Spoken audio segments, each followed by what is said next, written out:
బేసిక్గా ఒకటి highest majority ఎవరికి ఉంది వాళ్ళు ప్రభుత్వం ఫామ్ చేస్తారు. వాళ్ళకంటే నెక్స్ట్ స్టేజ్ ఎవరికి ఉంటే వాళ్ళకి ప్రతిపక్ష హోదా ఇస్తారు. అంతేగాని గతంలో మేము ప్రభుత్వాన్ని పరిపాలించాం కాబట్టి మా ప్రతిపక్ష హోదా ఎవరికి ఇవ్వరు. అది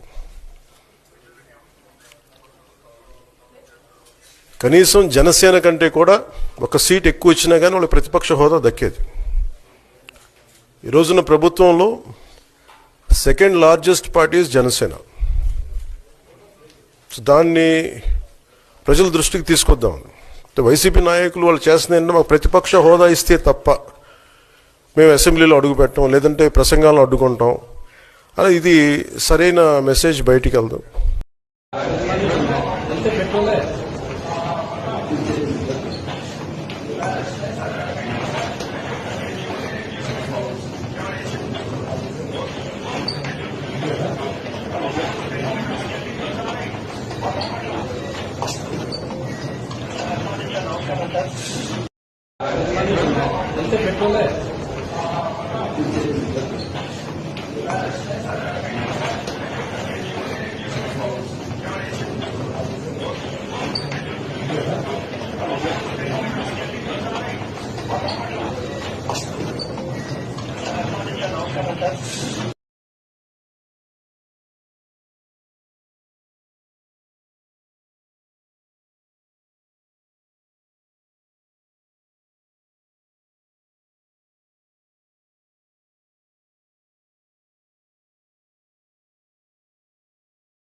దాని మీద ఆధారపడి ఉంటుంది మా తాలూకు స్పందన.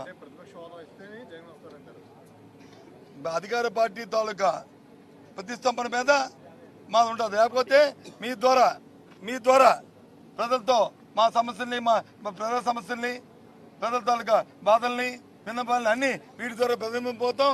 ఇంకా అవసరం ఉంటే క్షేత్రస్థాయిలో పోతాం, పోరాటాలు చేస్తాం, ప్రభుత్వాన్ని చొక్కా పుచ్చుకొని దాని మీదలో నిలబెడతాం.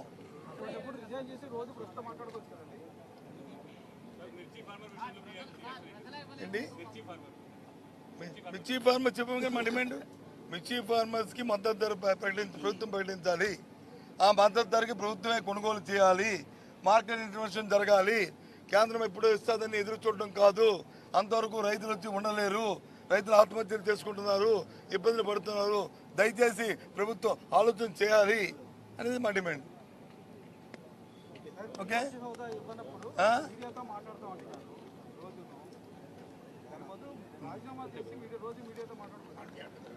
మేమేం చేయాలో మాకు తెలుసు. ఏబిఎన్ మాకు చెప్పక్కర్లే.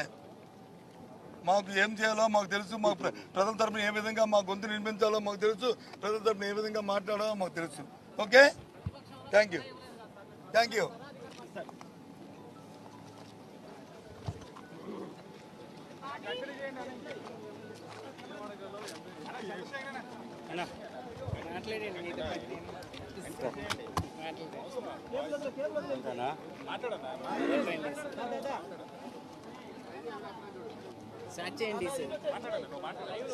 అందరికీ నమస్కారం.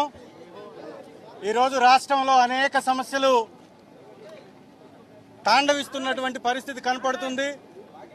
ఈ రాష్ట్రంలో పరిపాలన గాలికి వదిలేసినటువంటి ప్రభుత్వం ప్రతిపక్ష హోదాని ఏ విధంగా ఎగ్గొట్టాలనేటటువంటి ప్రయత్నం తప్ప ప్రజల పక్షాన గొంతు వినిపించేటటువంటి ప్రతిపక్షాన్ని గుర్తించింది కారణం ఏంటి ఒక్కసారి గమనించండి. ఈ రాష్ట్రంలో జరుగుతున్నటువంటి అరాచకాలపై, ఈ రాష్ట్రంలో జరుగుతున్నటువంటి అఘాయిత్యాలపై, ఈ రాష్ట్రంలో జరుగుతున్నటువంటి దోపిడీపై గళమెత్తేటటువంటి ప్రతిపక్షం లేకపోతే విచ్చలవిడిగా వాళ్ళ దోపిడీని సాగించవచ్చు అనేటటువంటి ఒక కుబుద్ధితోటి కావాలని ప్రతిపక్ష హోదా ఇవ్వకుండా వారు ఎగ్గొడుతున్నటువంటి పరిస్థితి.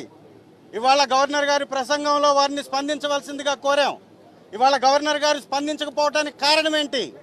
ప్రతిపక్షము అంటే ప్రజాస్వామ్యంలో భాగస్వామి కాదా? ప్రతిపక్షం లేకుండా ప్రజాస్వామ్యానికి విలువ ఉంటుందా? ప్రజాస్వామ్యం యొక్క విలువే అధికార పక్షంతో పాటు ప్రతిపక్షం ఉండడం.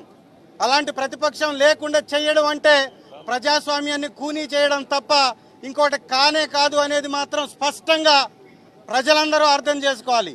ఈరోజు రాష్ట్రంలో జరుగుతున్నటువంటి మానభంగాలపై మాట్లాడేటటువంటి గొంతు అసెంబ్లీలో అవసరం లేదా? రైతుల పక్కన మాట్లాడాల్సినటువంటి గొంతు అసెంబ్లీలో అవసరం లేదా? రైతులకి గతంలో 20 క్వింటాళ్ళు ఎకరానికి వచ్చి 24,000 రూపాయలు కింటాకి మద్దతు ధర ఉన్న చోట దాదాపు సగం దిగుబడి వచ్చి సగం రేటుకు పడిపోయినా కూడా వారి వైపున మాట్లాడడానికి, అసెంబ్లీ సాక్షిగా మాట్లాడడానికి ప్రజాపక్షమైనటువంటి ప్రతిపక్షం ఉండాలా లేదా? మరి ఇంత సమయం కావాల్సి ఉంటే ఈ సమయాన్ని ఇవ్వకుండా కేవలం మీ యొక్క అధికార మదంతో ప్రతిపక్షం యొక్క గొంతుని తొక్కివేసే ప్రయత్నం చేస్తుంది. ఇది సమంజసమేనా? ఇది ధర్మమేనా? ఈ రాష్ట్రంలో అసలు ప్రజాస్వామ్యం ఉందా? ఈ ప్రజాస్వామ్యాన్ని కాపాడాల్సినటువంటి బాధ్యత గవర్నర్ గారికి లేదా? గవర్నర్ గారు కూడా ఆలోచించాలి, వారి బాధ్యతని గుర్తించాలి, ప్రతిపక్షం యొక్క పాత్రని గుర్తించాలి. ప్రతిపక్షం లేకపోతే ఈ రాష్ట్రంలో ప్రజాస్వామ్యం ఉండదు అనేది గవర్నర్ గారు కూడా గమనించాలి. కేవలం అధికార పక్షానికి అండగా నిలబడడం కోసం గవర్నర్ గారికి ఆ పదవి రాలేదు. ప్రజల పక్షాన నిలబడడం కోసం మాత్రమే గవర్నర్ గారికి ఆ పదవి ఉంది. గవర్నర్ గారు కూడా దాన్ని గుర్తించాలి. మేము ఎంత పోరాటం చేసినా అసెంబ్లీ సాక్షిగా ప్రతి సమస్యని మాట్లాడేటప్పుడు ఉండేటటువంటి విలువ బయట మాట్లాడితే ఉండదు అనేది మీరు చెప్పేది నిజమైతే ఆ మాట్లాడాల్సినటువంటి వేదిక మీద మాకు తగినటువంటి సమయం ఇవ్వాలా లేదా?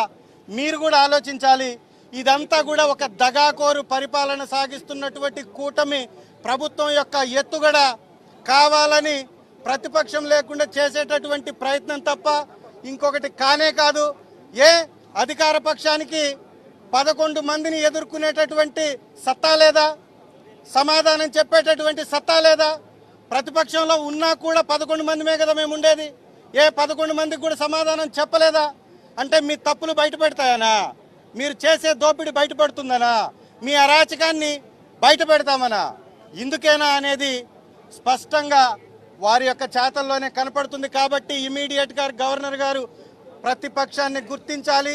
వైఎస్ఆర్ కాంగ్రెస్ పార్టీకి ప్రతిపక్ష హోదా ఇవ్వాలి. ఇస్తేనే గౌరవ మాజీ ముఖ్యమంత్రి గారికి ప్రతి విషయం మీద మాట్లాడేటటువంటి తగిన సమయం దొరుకుతుంది. కాబట్టి అధికార పక్షం యొక్క తప్పుల్ని ఎత్తి చూపగలుగుతాం. కాబట్టి ఖచ్చితంగా ప్రతిపక్ష హోదా ఇవ్వాలని వైఎస్ఆర్ కాంగ్రెస్ పార్టీ డిమాండ్ చేస్తుంది.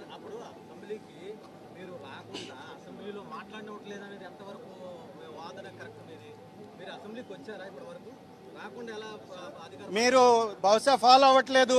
2 సార్లు అసెంబ్లీకి వచ్చాం, 2 సార్లు గవర్నర్ గారిని మేము రిక్వెస్ట్ చేశాం. వారు కనీసం స్పందించాలా లేదా? కోర్టులో వేసిన దాని మీద స్పీకర్ గారు స్పందించి వారి వివరణ ఇవ్వాలా లేదా? ఇదే ప్రశ్న వారిని మీరు ఎందుకు అడగట్లేదు? ఇదే ప్రశ్న ఎందుకు వేయట్లేదు? ప్రజాస్వామ్యంలో ప్రతిపక్షం ఉండాలా లేదా? మీరు చెప్పండి, మీరు చెప్పండి. వాళ్ళ మీరు అంటున్నారు 41% ఓటింగ్ ఇచ్చారు ప్రజలు. ఇది ప్రతిపక్షానికి అర్హత కాదా? ప్రజాస్వామ్యంలో ఓటే ముఖ్యం. మీకు ఓటు తెలియకుండా, ఓటు విలువ తెలియకుండా 6%, 7% వచ్చినటువంటి వ్యక్తుల్ని మీ పక్కన కూర్చొని పెట్టి, డిప్యూటీ చీఫ్ మినిస్టర్లుగా కూర్చొని పెట్టి ప్రజాస్వామ్యాన్ని కూనీ చేస్తూ పిఎస్సి చైర్మన్ పద్దుల శాఖను కూడా అధికార పక్షం తీసుకొని అనుభవిస్తుందంటే ఇంతకు మించినటువంటి దగా ఉందా? ఇంతకు మించినటువంటి దుర్మార్గం ఉందా? ఎప్పుడైనా అధికార పక్షం పిఎస్సి చైర్మన్ తీసుకుందా? చరిత్ర ఉందా? పక్కనున్నటువంటి రాష్ట్రాలలో కూడా, దేశాలలో కూడా పిఎస్సి చైర్మన్ ప్రతిపక్షానికే ఇస్తారు కదా. మరి ఇక్కడ ఎందుకు గుంజేసుకున్నారు? ఉన్నారా ప్రతిపక్షం? ఇంకొక పార్టీ ఉందా? శాసనసభలో ఇంకొక పార్టీయే ప్రతిపక్షంలో లేనప్పుడు, ఉన్నటువంటి పార్టీలన్నీ అధికార పక్షంలోనే ఉన్నప్పుడు ప్రతిపక్షం ఎవరు? మరి ఎవరిని మీరు గుర్తిస్తారు ప్రతిపక్షంగా?